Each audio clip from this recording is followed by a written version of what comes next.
ஒரு வழியா new year ஃபங்க்ஷனுக்கு எல்லாரும் அழகு போல கிளம்பியாச்சு. நாங்களும் கிளம்பிட்டு ஆப்போசிட்ல கதவை திறந்தா அவங்களும் ரெடி ஆயிட்டு வெளியில வந்தாங்க. சரி வாங்க எல்லாரும் கீழே போலாம் அப்படின்ட்டு அப்புறம் எல்லாரும் கீழே நின்றுட்டு இருந்தோம். எங்க ஃப்ரெண்ட்ஸ் எல்லாரும் வந்துட்டாங்க. அப்புறம் அவங்களும் பைக் எடுத்துட்டு வரேன்னு அவங்கவுங்க ஹஸ்பண்ட்ஸ் எல்லாம் வந்து பைக் எடுக்க போயிட்டாங்க. எல்லாம் வண்டி ஸ்டார்ட் பண்ணிட்டு கிளம்புங்க அப்படின்ட்டு நேரா பிளான்ட்டுக்கு தான் போனோம். இவங்க பிளான்ட்ல தான் மேக்சிமம் எல்லா ஃபங்க்ஷன்ஸுமே வைப்பாங்க. நியூ இயர் பார்ட்டியாக இருந்தாலும் சரி, வேறு ஏதாவது மீட்டிங்ஸாக இருந்தாலும் சரி, அப்புறம் உமன்ஸ் டே ஃபங்க்ஷன் அது மார்ச்சில் நடக்கும், அதுவும் இங்கே தான் வைப்பாங்க. இந்த மாதிரி கேம் ஷோலாம் வச்சு செலிப்ரேட் பண்ணுவாங்க. இந்த பிள்ளைங்களுக்குலாம் அழகாக மேக்கப் போட்டு கூப்பிட்டு போகணும், ஏன்னா வெல்கம் டான்ஸ் பண்ணுறாங்க அப்படின்னு சொல்லிட்டு. ஆனால் என்ன பண்ண போகிறாங்கன்னு தெரியல அப்படின்ற மாதிரி இருந்துச்சு. ஆனால் ஓரளவுக்கு நல்லா தான் பண்ணியிருந்தாங்க. அப்புறம் கிட்ஸுக்கு கேமு, அப்புறம் பாய்ஸ்க்குலாம் வந்துட்டு இந்த மாதிரி கேம்ஸ்லாம் வச்சுருந்தாங்க. போன வருஷம் வந்து கப்பல் கேம் வச்சுருந்தாங்க. இந்த தடவை இந்த மாதிரி பாய்ஸ்க்கு பால் உருட்டி விளையாடணும் அப்படின்ற மாதிரி வச்சுருந்தாங்க. யாரோட பால் பின்னாடி போயிட்டு கடைசி வரைக்கும் போயிட்டு முன்னாடி யாருது வருதோ அவங்க தான் வின்னு அப்படின்ற மாதிரி கேம் வச்சுருந்தாங்க. அதுவும் ரொம்ப நல்லாவே ஒரு என்டர்டைன்மெண்ட்டாக நல்லா இருந்துச்சு.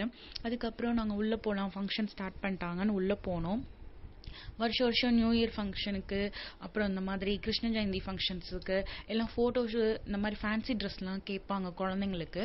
அது மாதிரி கிட்ஸுக்கு இந்த கிருஷ்ண ஜெயந்தி ஃபேன்சி ட்ரெஸ் போட்டு அமுச்சு விட்டுருந்தோம். அதெல்லாம் ஸ்டில் எல்லாம் எடுத்து ஒட்டியிருந்தாங்க. அப்புறம் அதெல்லாம் பார்த்துட்டு அப்புறம் வெல்கம் டான்ஸ்க்கு பாப்பாவை ஸ்டேஜுக்கு கூப்பிட்டனால அப்புறம் அவளையும் ஸ்டேஜில் விட்டுட்டு டான்ஸ் ஆட விட்டுட்டு இருந்தோம். அவள் எப்படியோ ஒரு ஸ்டெப்பு போட்டு அங்கிட்டு கிளாப் பண்ணி அங்கிட்டு கிளாப் பண்ணி பண்ணா. அப்புறம் பிள்ளைங்க வேற தடுக்கி விட்டு ஒரு 3-4 டைம் வந்து கீழே விழுந்துட்டா. அப்புறம் இவளெல்லாம் ஆட வச்சுட்டு அடுத்து நாங்கள் கீழே போயிட்டோம். அப்புறம் 1 by 1 வந்து கிட்ஸ்லேருந்து பெரியவங்க வரைக்கும் டான்ஸு பாட்டு அப்படின்னு எல்லாமே போயிட்டு இருந்தது. அப்புறம் ரொம்ப பசியாக இருந்துச்சா, பாப்பாவும் ரொம்ப அடம் பிடிச்சிட்டு தூக்கத்துக்கு அழ ஆரம்பிச்சிட்டா. ஏன்னா அவள் 8:30-9 மணிக்கு தூங்குற ஆள். அவளை 10:30 வரைக்கும் வச்சுட்டு இருக்கணும்னா சமாளிக்கவே முடியல. அப்புறம் சாப்பிட வச்சோம், சுத்தமாக சாப்பிடல. சரி இந்த ஊஞ்சல் தான் வேணும் அப்படின்னு எனக்கு கேட்டு ரொம்ப டார்ச்சர் பண்ணா. சரி ஊஞ்சல் வச்சு விளையாட விட்டுட்டு இருந்தோம். அப்புறம் இவங்க நான் ஆட்டுறேன் நீ ஐஸ்கிரீம் வாங்கிட்டு வான்னு என்னை அனுப்பி விட்டாங்களா. நான் போயிட்டு வர்றதுக்குள்ள அவள் இறங்கி கீழே விழுந்துட்டா. அப்புறம் லைட்டாக அடிபட்டுருச்சு. அதுக்கப்புறமா சரி ரொம்ப டைம் ஆயிடுச்சு அப்படின்னு சொல்லிட்டு கிளம்பிட்டோம். வர வழியில் பயங்கர ஜில்னஸ்ஸு. சேலத்தில் தான் ஓவர் பனியாமா. இனிமேல் அடுத்த ஃபங்க்ஷன்ஸ் வந்து வெனஸ்டே ரங்கோலி காம்படிஷன் இருக்குது. அது லேடிஸ்க்கு மட்டும்தான். அது முடிஞ்சிடுச்சு அப்படின்னா ஸ்ட்ரைட்டாக வந்து இனிமேல் உமன்ஸ் டே ஃபங்க்ஷன் தான்.